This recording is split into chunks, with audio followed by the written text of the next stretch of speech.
Bon, bravo aux présentatrices qui ont fait ça remarquablement et bravo pour l'organisation de cette journée aux étudiants du master Ville numérique. On m'a chargé de proposer une conférence inaugurale. Euh, alors j'ai essayé de vous trouver une thématique qui puisse mettre à la fois en perspective les différentes tables rondes que vous allez avoir et peut-être aussi les installer dans de la durée, de la longue durée, puisque comme l'a dit vos camarades, les cartes sont ancrées dans votre quotidien, mais il faut quand même le dire, elles sont aussi ancrées dans l'histoire de nos civilisations. Et donc on va faire durant cette un peu moins d'une heure, quelque chose comme 40 minutes à peu près, on va faire un voyage dans la cartographie depuis les origines, en se posant les questions de l'usage de ce que sont ces cartes, de ce que sont ces plans. Alors, en guise d'introduction, je voulais rappeler quand même, il faut que je fasse signe quand je change de slide. Je vous ai fait un PowerPoint, c'est très rare chez moi, il faut vraiment que j'ai rien à dire pour en faire un. Donc, voilà, une grande journée. Et donc, on va essayer de faire une progression en réfléchissant au rapport qui, depuis l'origine, se pose à l'homme entre le territoire, l'appréhension du territoire et sa mise en forme graphique, donc sa schématisation sous la forme de cartes. Ça peut être un type ou sous la forme de plan. La carte géographique, hein, c'est une représentation de l'espace qui met en valeur des positions, des lieux d'accès, des voies, et progressivement qui va essayer de tenir compte de l'ensemble des caractéristiques du territoire. Mais on va voir que c'est quand même quelque chose d'assez difficile. Les plans, ce qu'on appelle un plan, vous avez dû entendre parler déjà pour l'Antiquité, notamment l'Antiquité grecque, du plan d'Hippodame de Millet, qui était un plan avec des rues à angle droit, un plan comme un quadrillage. Donc ce plan hippodaméen qui était celui de toutes les villes grecques, il a été imaginé. Et donc ça veut dire qu'il faut penser que dès l'Antiquité, on a affaire à une mise en forme de l'espace qui a pour objectif de présenter le mieux possible le monde. Donc la carte, elle a aussi une dimension symbolique. C'est pas seulement une schématisation, elle a aussi une portée intellectuelle, idéologique, politique, et elle donc ne se borne pas seulement à apporter des informations, elle essaye aussi souvent de porter un projet qui est un projet intellectuel, philosophique, et qui peut avoir aussi des incidences sur la structure même des entités politiques qui vont l'utiliser. Il se trouve que si on parle de beaucoup de cartes en France, c'est que vous savez que nous avons une école géographique très forte, une école cartographique très ancienne, on va avoir l'occasion d'y revenir. Et donc c'est aussi la cartographie, quelque chose qui a structuré notre esprit à nous Français, peut-être plus que dans d'autres pays où elle est arrivée plus tardivement, elle a été structurée par des milieux plus limités et elle n'a pas contribué autant au débat académique, au débat intellectuel. Et vous savez que ça nous poursuit jusqu'à nos jours, puisqu'il y a toujours des débats sur les usages que l'on doit faire de la géolocalisation, qui sera l'ultime point qu'on va observer. Donc je vais vous proposer en gros 4 points qu'on va aborder. Un premier point qui sera consacré à la manière dont progressivement s'est construit l'œil de l'homme sur le territoire. Un deuxième point sur lequel on va réfléchir entre science et guerre, c'est-à-dire la façon dont on va formaliser progressivement le système de cartographie pour qu'il soit le plus fidèle au territoire tel qu'il existe, avec toute une logique de projection mathématique, scientifique. Et puis, il y aura un troisième point dans lequel on va réfléchir aux dynamiques propagandistes qui progressivement vont s'emparer de la cartographie avant de finir en posant une question un peu plus sur notre actualité, sur la subjectivité du regard et la façon dont nous en venons à utiliser les différents systèmes de localisation qui existent dans notre environnement quotidien. Voilà le menu de ce que vous allez avoir dans cette longue, dans ce long panorama de développement de la cartographie. Donc on va commencer tout de suite par la première partie, la première slide, la manière dont on va construire l'œil sur le monde. J'ai commencé par une première carte française, mais ce qu'il faut savoir, c'est que cette première carte, c'est elle-même le produit d'un très très très long cheminement. Je vous ai dit, des représentations cartographiques, on en a dès l'Antiquité, et même avant l'Antiquité, on pourrait même considérer, j'aurais dû mettre ça en fait, je me dis que c'est dommage que je ne l'ai pas fait, mais j'imagine que beaucoup d'entre vous ont en tête, vous savez, ces figures rouges ou ces figures noires qui étaient sur des grottes, notamment en Afrique du Nord, en Espagne, et qui sont des modèles du néolithique, hein, qui ont à peu près 4000, 5000 avant Jésus-Christ, et sur lesquels vous voyez des petits bonhommes dessinés en rouge. Est-ce qu'il y en a qui voient de ce dont je parle? Ou est-ce que c'est vraiment très très très loin de vous? Bon, ceux pour qui c'est loin de vous, vous irez jeter un petit coup d'œil, vous taperez figure rouge, représentation picturale, peinture rupestre. Et beaucoup de peintures rupestres du néolithique représentent des batailles. Et donc on pourrait presque les considérer déjà comme des formes de cartographie ou de plan, parce que parfois il y a des incidences sur les dessins du relief. Il situe une hauteur, il situe une rivière. Donc ça permet, en quelque sorte, on peut penser que ça leur permettait de représenter quelque chose de l'espace où s'était déroulée l'action. Donc c'était un mélange entre une carte et un plan. Mais donc vous voyez que je vous dis qu'on a des points qui pourraient être presque des repères cartographiques qui remontent, moi j'en ai vu beaucoup autour de 5000, mais les plus anciennes remontent à 16 000 avant notre ère. Donc vous voyez que c'est quelque chose d'assez ancien. Et dans l'Antiquité, il va y avoir tout un travail intellectuel dans la Grèce antique notamment, avec des gens comme Ptolémée, grand géographe, comme Pythagore, mathématicien, qui vont s'intéresser justement à la façon de représenter le mieux le monde. Et donc on va avoir des cartes antiques qui seront plus ou moins schématiques, plus ou moins amusantes. Je vous engage à aller les voir. Et ces cartes-là, au fond, constituent une sorte de substrat qui va permettre au Moyen-Âge de penser les espaces, de penser les distances. J'insiste juste sur un point qui, pour nous, a été déterminant, c'est qu'il y a tout un travail d'ingénierie, de géomètres romains qui explique une bonne partie de la carte de France telle qu'elle existe aujourd'hui. Tout le sud de la France a été conçu en termes urbains, pas seulement par les Gaulois, mais bien par les Romains qui sont venus dans cette province de Narbonnaise avec en tête le schéma d'installation optimale pour l'armée romaine. Et donc, ils se sont posé la question de quelle distance il faut entre deux postes. Donc, on va mettre entre 5 et 10 km entre deux postes pour avoir des relais pour changer de cheval. Au bout de 40 km, on va mettre un relais plus important avec un poste de point fort qui permette éventuellement de la sécurité si jamais il y a des attaques, si jamais il y a du brigandage. Donc, vous avez comme ça un maillage de relais qui va devenir en fait le maillage des villages et des villes que vous avez dans la Provence actuelle. Et donc ces hommes pensent déjà à la nature, donc à organiser le territoire presque à partir de cartes et de plans qu'ils ont pré-tracés.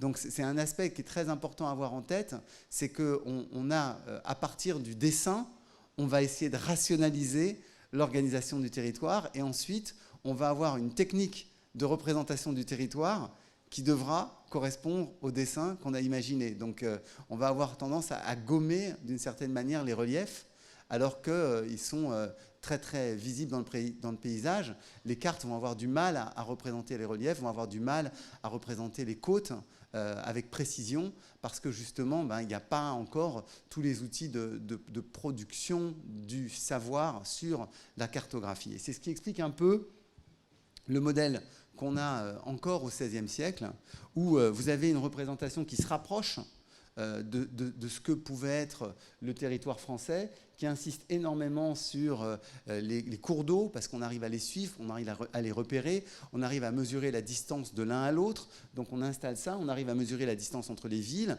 et par contre, pour la représentation des reliefs, c'est beaucoup plus compliqué, parce qu'on a du mal à positionner l'ensemble de ces visions. Et donc, cette phase du XVIe siècle est très importante, puisque vous savez qu'elle correspond à un moment global qu'on a appelé les grandes découvertes, qui aujourd'hui est évidemment remis en cause par des chercheurs comme Pierre Cigaravellou, comme Romain Bertrand, parce que les grandes découvertes, la découverte de l'Amérique, c'est comme ça qu'on en parlait dans ma génération, mais dans votre génération, la découverte de l'Amérique, ça pose problème. Qu'est-ce qu'on fait des Indiens? Ils étaient déjà en Amérique. Donc la découverte n'est pas une découverte pour eux. Donc voilà, il y a toute une historiographie qui, en gros, depuis une vingtaine d'années, a remis en cause ce concept de grande découverte. Mais il a pour nous une importance assez capitale, c'est qu'il permet un réveil de la scientificité, une autonomisation de l'observation. Et donc, il va y avoir, à partir de ce moment-là, des stratégies pour représenter de la manière la plus précise, la plus adéquate, le territoire tel qu'il est. Et donc, on va avoir des représentations beaucoup plus, comment dirais-je, sérieuses, précises, par rapport à ce qu'étaient les cartes médiévales. Je voulais juste vous en montrer une quand même, un atlas Catanan de 1325. Et vous voyez qu'il y a quelque chose qui se rapproche de ce que nous connaissons de l'Europe. Vous voyez qu'il y a quand même des formes géométriques relatives les unes aux autres qui ont bien été construites et qui ont bien été transmises au fil du temps, mais vous voyez qu'il y a encore énormément d'imprécisions et qu'il y a quand même toujours cette dimension qui est très importante. En bas, les représentations avec des responsables, des chameaux. Vous voyez aussi les emblèmes politiques des pays. Vous avez des animaux un petit peu mythiques qui sont représentés, quelques villes qui sont étalées le long d'un fleuve d'une manière très linéaire parce qu'on ne connaît pas exactement le cours du fleuve, mais on essaie de le représenter. Donc vous voyez comment on commence à avoir cette représentation qui, malgré tout, est une représentation du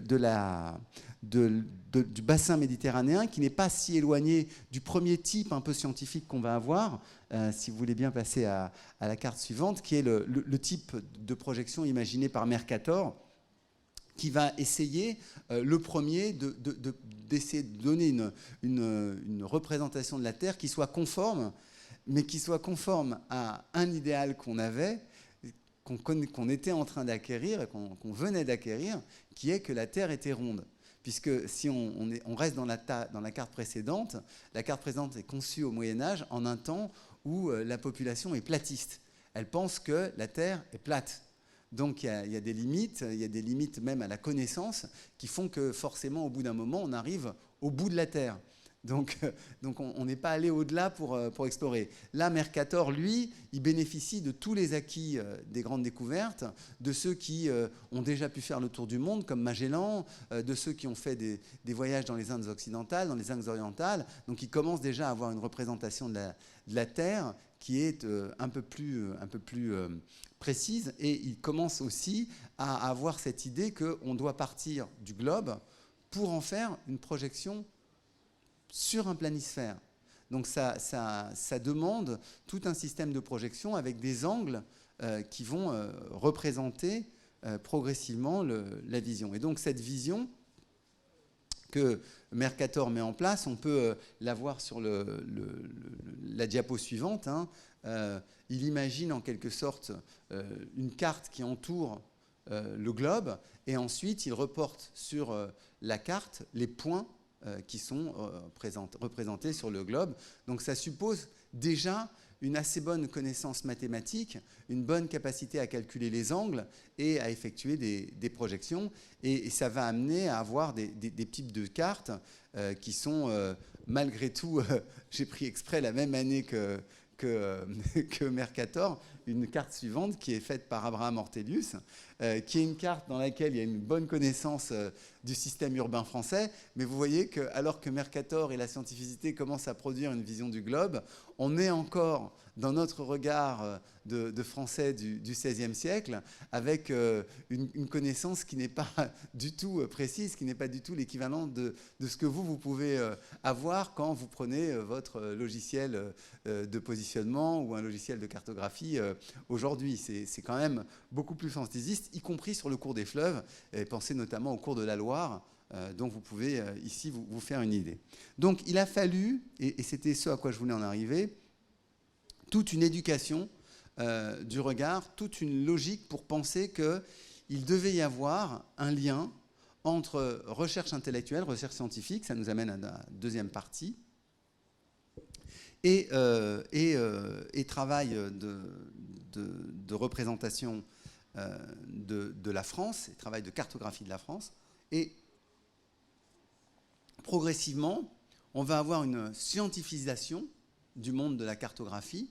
On va avoir des savants qui vont travailler de plus en plus précisément sur le calcul de positionnement des lieux sur le territoire et ensuite le report de ces mêmes lieux sur les cartes.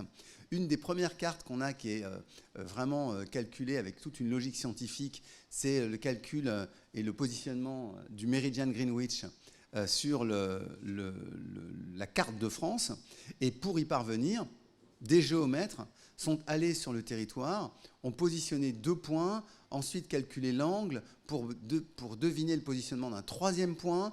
Et donc, en quelque sorte, ils ont quadrillé l'espace pour pouvoir arriver finalement à avoir la représentation cartographique de ce qui était le concept. Vous savez, les méridiens qui découpent la Terre, 24 méridiens, et donc de pouvoir représenter ça sur une carte et d'être capable de le localiser même dans le paysage, donc avoir une correspondance qui soit extrêmement précise entre le territoire et la carte. Et ce moment-là, pour la France, est le moment où on va arriver à faire des cartes qui vont être beaucoup plus fidèles, c'est le XVIIIe siècle, avec une académie qui va être progressivement mise en place, tout un système académique de savants, une académie nationale qui va essayer de développer une cartographie française. Et au cœur de cette famille, enfin au cœur de cette action, il y a une famille, ce sont les Cassini, et dont vous voyez qu'ils élaborent une carte qui est au milieu du XVIIIe siècle, extrêmement précise, qui représente les provinces, qui représente les villes, qui représente les systèmes fluviaux, et qui essaye aussi de donner des éléments indicatifs du relief. Donc on a déjà avec les Cassini quelque chose qui est extrêmement précis, et on peut dire que cette progression scientifique, elle va amener à arriver à avoir, à la fin du XIXe siècle, une connaissance cartographique du territoire extrêmement précise, tellement précise qu'elle devient un élément, j'allais dire, banal de l'éducation des petits Français. Et là, je vous ai mis ce que vous n'utilisez plus, mais qui était encore utilisé à ma génération, c'est-à-dire mi-Moyen-Âge, mi-époque moderne. Donc, c'est une carte d'école qui a été faite suivant la grande représentation de Pierre Vidal de Lablache, qui est le grand géographe de la deuxième moitié du XIXe siècle, celui qui bénéficie de tout le travail scientifique et qui va, à partir de ce moment-là, se poser la question de l'usage éducatif de la carte, et qui va essayer de mettre en place tout ce système qui, pour vous, va de soi. Aujourd'hui, quand vous avez fait de la géographie au lycée, on vous a expliqué qu'il n'y a pas de carte sans légende. Eh bien, tout ça, ça remonte à la grande école géographique française de la deuxième moitié du XIXe siècle et à des hommes comme Vidal de Lablache qui essayent de systématiser, d'avoir une vision extrêmement, j'allais dire, récurrente, presque mathématique de la carte et de sa lisibilité. Et donc, on représente le territoire avec la frontière allemande, avec les villes qui sont passées du côté allemand. C'est une carte donc, qui est entre 1870 et 1914, avec les provinces perdues. Et donc, c'est une mise en carte qui est devenue à la fois très éducative à destination de tous les petits écoliers de France. Et l'école, vous le savez, est obligatoire en France à partir du début des années 1880. On est dans les lois Ferry, donc c'est là-dedans que ça s'installe. Et ça devient véritablement la cartographie, quelque chose qui est vendu, donc qui est utilisé très massivement aussi à travers des livres. Et cette carte fait la fortune d'un éditeur qui s'appelle Armand Collin, parmi d'autres. Donc ce système de représentation visuelle, il intervient à un moment où la cartographie, en réalité, a déjà commencé à être très largement travaillée par des autorités qui voient l'intérêt de la carte avec une logique qui est un peu différente. Ces autorités, vous l'avez compris, depuis le XVIIIe siècle, ce sont des autorités militaires, Et je voulais qu'on ait, à cette fin du 19e siècle, des représentations qui commencent à être mises en place, qui permettent de représenter avec le plus de précision possible des espaces. C'est le début de la carte au 50 millième. Les militaires vont plus utiliser des cartes au 80 millième au 19e siècle, mais ils commencent déjà en 1900 à faire des cartes au 50 millième. Et vous voyez, quand vous regardez cette carte, que vous avez à la fois les espaces verts qui sont représentés, les espaces construits, les espaces bâtis, les espaces de circulation, les gares, les chemins de fer. Vous voyez que vous avez un système de légendage qui est devenu systématique, qui va être commun à toutes les cartes qui sont produites pour le système militaire. Et la cartographie militaire, l'école géographique militaire travaille avec l'école de géographie universitaire, c'est-à-dire avec Vidal de Lablache, qui était professeur à la faculté des lettres de Paris, et on travaille à l'Institut de géographie en bonne intelligence avec les militaires, parce que l'objectif commun qu'on a, c'est la revanche, c'est le fait de regagner les provinces perdues en 1870, et donc le territoire est pour nous quelque chose d'absolument crucial. C'est quelque chose de crucial. On a le systématisme militaire, on a le systématisme scientifique, mais la carte reste quand même quelque chose qui fait fantasmer, quelque chose dans lequel on met son idéal politique. Et je voulais que vous visionniez cette carte de 1914, parce qu'elle porte, on est avant la guerre, hein, elle porte véritablement une vision du territoire européen en fonction des alliances dont bénéficie la France. Et vous voyez que la France, c'est Marianne accrochée au cou du coq. Hein, si vous faites un peu attention, vous voyez que la Grande-Bretagne est d'abord représentée par une marine militaire. L'Allemagne, c'est une espèce d'énorme buffle qui veut foncer comme un taureau sur la France et qui est, au fond, piqué et aiguillonné par le tsar des Russies, qui est le grand allié de la France. Donc vous avez cette espèce de carte allégorique qui est dans la tête. On essaye de faire visualiser au public une certaine conception idéale des pays et d'associer en quelque sorte une émotivité avec déjà une représentation du territoire. Et donc je voulais que vous ayez présent cela à l'esprit, puisque même si la propagande va utiliser encore plus massivement la carte au XXe siècle, cet idéal-là est déjà présent au XIXe siècle. Et revenons à l'organisation militaire, pardon. Avec la carte de France parfaitement imaginée par l'armée française.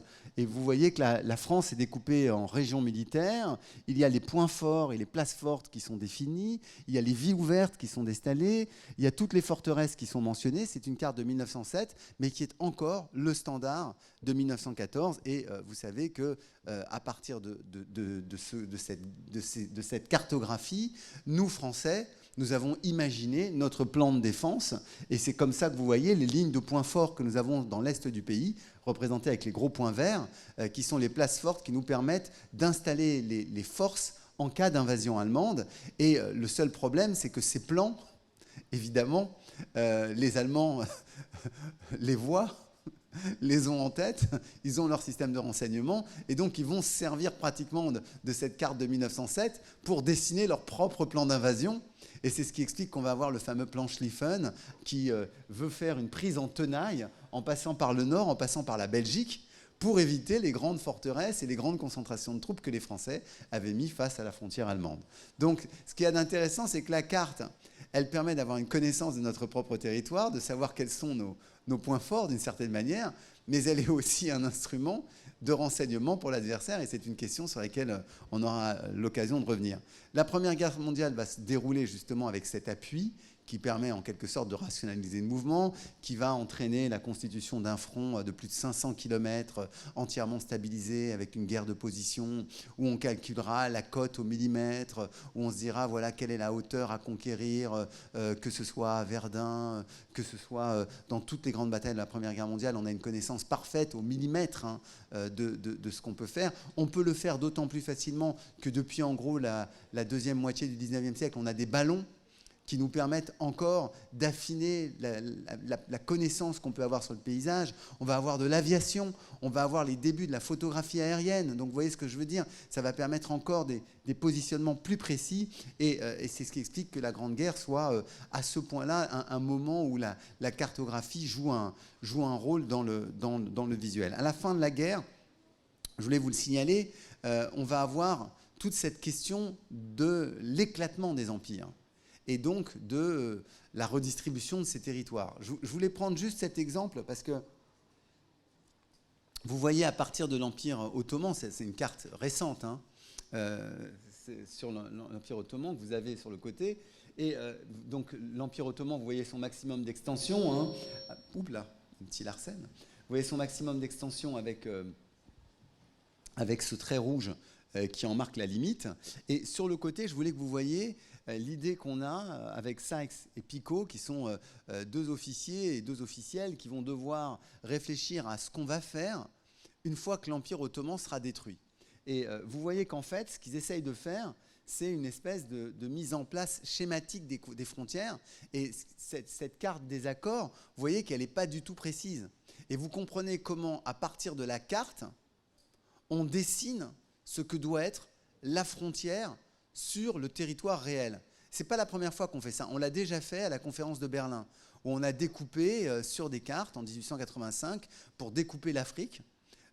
On a défini des zones d'influence à peu près, mais où passait la frontière entre deux colonies, l'une française, l'autre anglaise, on ne savait pas trop. Donc on a tracé des traits pratiquement au crayon sur la carte, et ensuite on les a mis en œuvre en mettant en place les postes frontières et les bornes dans le territoire lui-même. Et c'est un peu la même chose qui se passe au lendemain de la Première Guerre mondiale. On va avoir des États qui vont être créés. J'ai pris l'exemple de l'Empire ottoman, on aurait pu prendre l'exemple de l'Empire d'Autriche-Hongrie, où se posent les mêmes questions.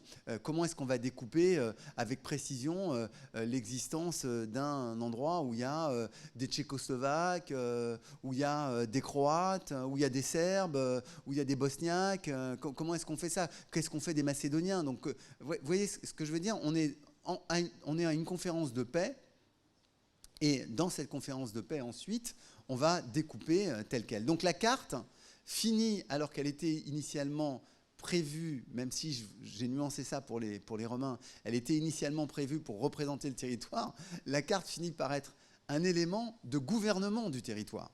C'est à partir de la carte qu'on va ensuite construire le réel du territoire.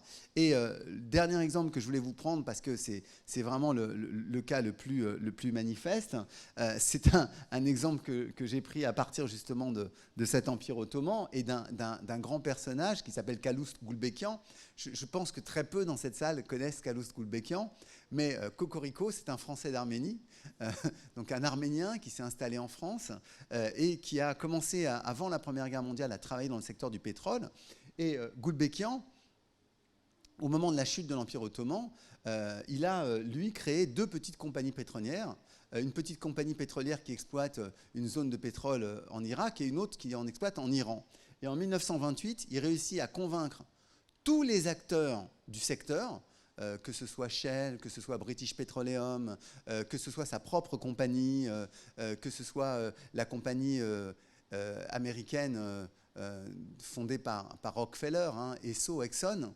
Il réussit à les mettre tous autour d'une table et il leur dit, voilà, on va mettre en place un gros condominium qui va exploiter ça. Et il trace le trait rouge sur une carte pour définir la zone qu'aura cette compagnie d'exploitation commune. Et dans ces secteurs-là, ils vont même, dans cette même conférence, définir le pourcentage que chaque acteur obtiendra de l'exploitation des pétroles.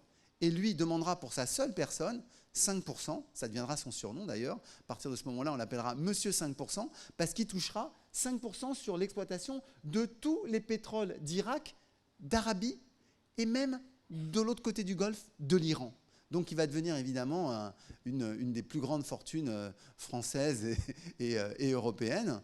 Et je voulais que vous voyiez cet exemple parce que c'est vraiment le trait rouge. L'idée que sur la carte, on dit « Ok, on va partager ça comme ça c'est à nous.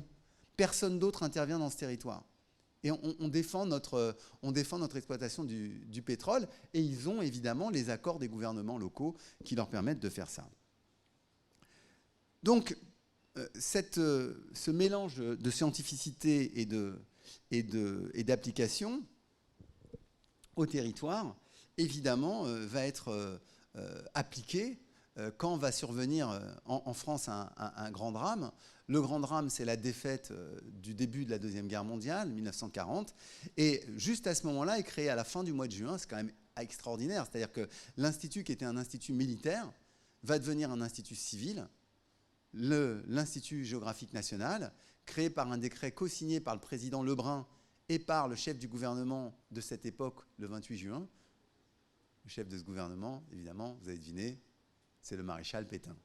Donc l'Institut géographique national va être créé pour justement mettre en place la première carte qui va permettre de définir le territoire tel que exploité et partagé et divisé au terme de l'armistice entre la France et l'Allemagne. Et vous voyez que cette carte définit au fond deux grandes zones, la zone nord, zone occupée, la zone sud, mais vous voyez aussi qu'il y a énormément d'autres zones spéciales.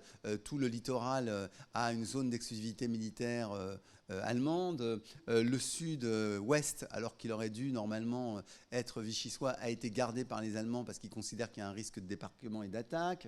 Le nord a été rattaché au commandement militaire de Belgique. Bref, c'est une carte qui permet de montrer en quelque sorte ce qu'il reste de souveraineté à cette pauvre France totalement découpée. Et au fond, c'est le moment où la carte va, à mes yeux, servir le maximum les projets propagandistes. Alors, je vais aller un petit peu plus vite que je l'ai fait jusqu'à présent, parce que je pense que les mécaniques, vous les connaissez.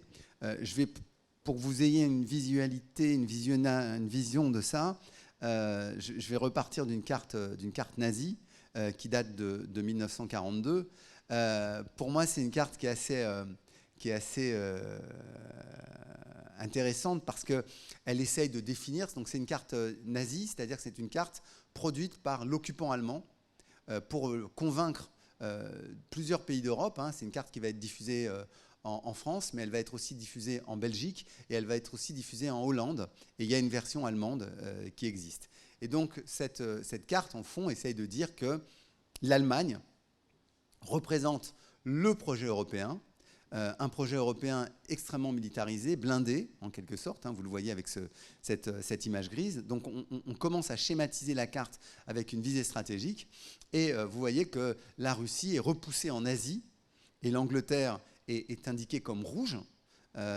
Et vous voyez bien que les couleurs là-dedans ne sont pas anodines.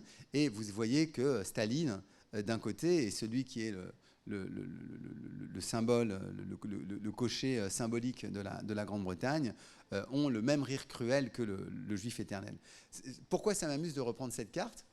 Parce que figurez-vous que c'est les documents sur lesquels je travaillais quand j'ai fait mon Master 2. J'ai fait un Master 2 qui était sur l'image de l'Europe et dans lequel il y avait justement toutes les questions de cartographie et notamment les questions de cartographie politique et de mise en scène de cette vie publique. Donc ça m'a amusé à l'occasion de cette conférence de reprendre un petit peu cet angle de vue. Toujours pour vous montrer comment on essaye de donner une schématisation de l'espace qui montre les dangers, les risques et le potentiel militaire.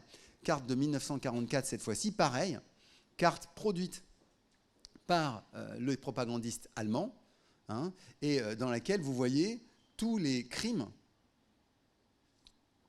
auxquels se livrent et auxquels se livreraient les bolcheviks s'ils envahissaient l'Europe. Et vous avez tout ce qui est considéré comme, j'allais dire, presque les stéréotypes de l'Europe vue par les Allemands. En Italie, donc dans chaque pays, ce qu'ils ont essayé de faire, c'est essayer de représenter ce qu'ils pensaient être le pire pour chaque pays. Donc le pire pour les Italiens, c'est qu'on pende le pape. Le pire pour les Français, c'est qu'on brûle Notre-Dame et qu'on viole les petites femmes de Paris. Je dis cette expression puisque vous savez que Paris, vu par les Allemands pendant la Deuxième Guerre mondiale, c'est la ville de la fête, c'est la ville des prostituées, c'est la ville des bordels. Et en Grande-Bretagne, on va brûler Westminster et on va s'attaquer aux Lords. Donc vous voyez que c'est une espèce de carte vraiment stéréotypée vue par le regard des Allemands de ce que représente l'Europe au sens large, puisque vous voyez que elle va même vers des espaces qui aujourd'hui seraient discutés comme appartenant plutôt au Moyen-Orient. Et dans cet espace, qu'est-ce qu'on fait? On coupe la main de quelqu'un qui serait un chef religieux. Vision nazie, vision soviétique, carte de l'URSS en 1941, au moment où l'attaque intervient. Et vous voyez qu'elle nous représente Hitler avec les mêmes logiques d'animalisation et de racialisation. C'est un singe brutal qui tient une hache, un revolver qui a presque trop de membres et qui est évidemment contenu et maintenu par les baïonnettes et les fusils du peuple soviétique. Cette propagande communiste, elle continue au lendemain de la Deuxième Guerre mondiale et elle s'appuie très fortement sur la cartographie. J'ai voulu continuer avec le Parti communiste français parce qu'il est très attaché à cette idée de l'intégrité du territoire. Et en ce sens, le Parti communiste français, tout en étant internationaliste, pro-soviétique, a en même temps en lui une vision assez nationaliste de la symbolique politique. Carte de 1950 du PCF contre la colonisation américaine, argument qui va revenir et qui revient régulièrement dans cette propagande. Et puis, je voulais vous prendre une dernière carte du système communiste qui est assez révélatrice, qui date de 1979. C'est une carte qui représente l'Europe au milieu et qui, en fait, nous montre le mufle d'une vache. Au moment du salon de l'agriculture, je pensais que ce clin d'œil vous ferait plaisir avant que vous y alliez, évidemment, en fin de journée. Donc, tout ça nous amène, au fond, à une forme de réflexion sur la subjectivité du regard qu'on peut avoir sur la cartographie. Jusqu'à présent, évidemment, je suis resté sur un regard hexagonal, un regard français, avec, au fond, une arrière-pensée qui était celle d'Yves Lacoste, grand géographe des années 60, 70, 80, 90, qui avait eu cette phrase qui est restée dans l'histoire, qui était le titre d'une de ses publications, « La géographie, ça sert à faire la guerre ». Et donc, vous avez bien compris que cette logique-là était toujours une logique qui était ensuite transposée dans la propagande, mais qui, au fond, manifestait l'emprise nationale et l'emprise politique sur le regard. À partir du moment où on essaie où on pose cette question de la subjectivité, évidemment, tout de suite se pose la question d'autres représentations. Il y a une cartographie qui circule depuis pratiquement la fin du 19e siècle, qui était très très importante à partir du moment où l'aviation s'est développée et les transports aériens se sont développés. C'est l'idée d'avoir une cartographie à partir du pôle Nord. Donc je voulais vous montrer cette vision-là, qui permet en fait de penser autrement le voyage. La carte de Mercator, elle est une projection qui généralement est eurocentrée. La carte à partir de la projection des pôles permet de changer un petit peu le regard et de se dire par exemple que la circulation en passant par le pôle accélère les passages entre l'Amérique et l'Asie. C'est ce qui fait qu'au fond, on va avoir progressivement des cartes centrées et transformées autour de chacune des puissances ou de chaque pays.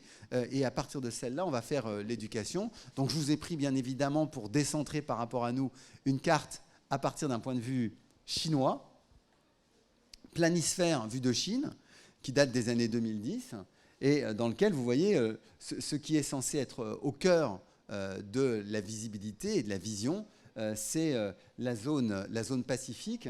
Et vous voyez que l'Europe paraît être quelque chose comme un Finistère. Elle paraît l'autre bout du monde, alors que sur les cartes que je vous avais montrées jusqu'à présent, vous aviez l'impression que la France, et ce n'était pas qu'une impression, était le centre du monde.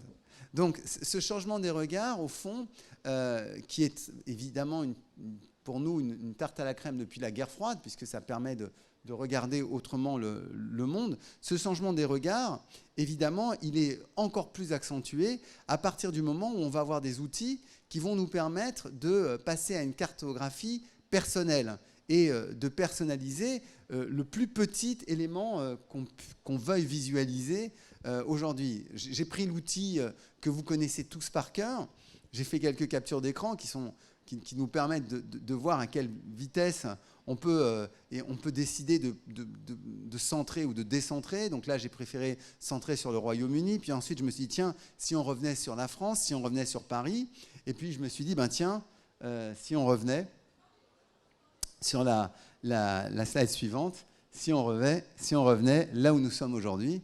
Et vous savez que nous arrivons avec cet outil-là à avoir la vision presque millimétrique de l'endroit où nous nous trouvons, avec très peu d'espaces qui sont au fond limités ou censurés. Et c'est ce qui fait que la carte est rentrée dans notre quotidien et qu'elle peut être même simplement un élément de décor. C'est une affiche publicitaire pour des ventes de cartes murales.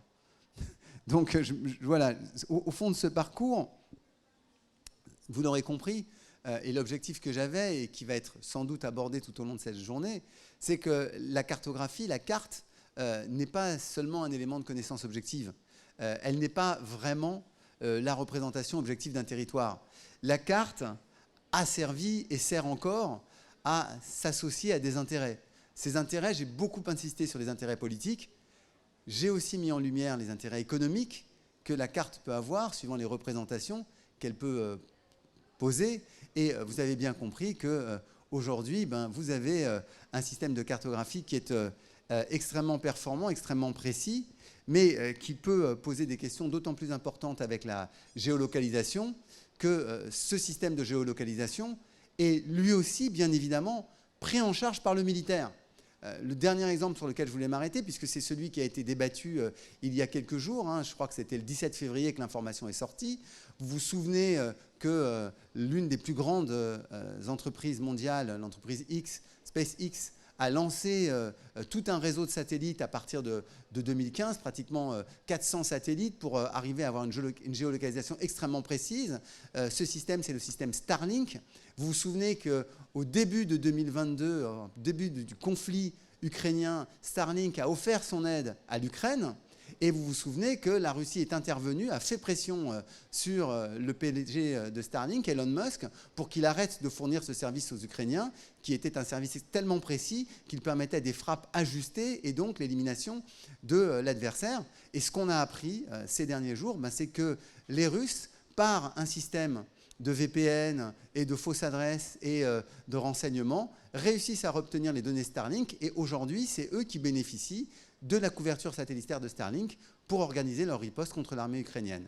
Donc, le système de la cartographie militaire, le système de la géolocalisation, qui a pour nous des applications quotidiennes, j'allais dire en termes de confort, reste encore aujourd'hui un élément extrêmement structurant pour les questions de défense. Et donc, vous avez à penser la carte, ses représentations, mais aussi, bien sûr, ses usages.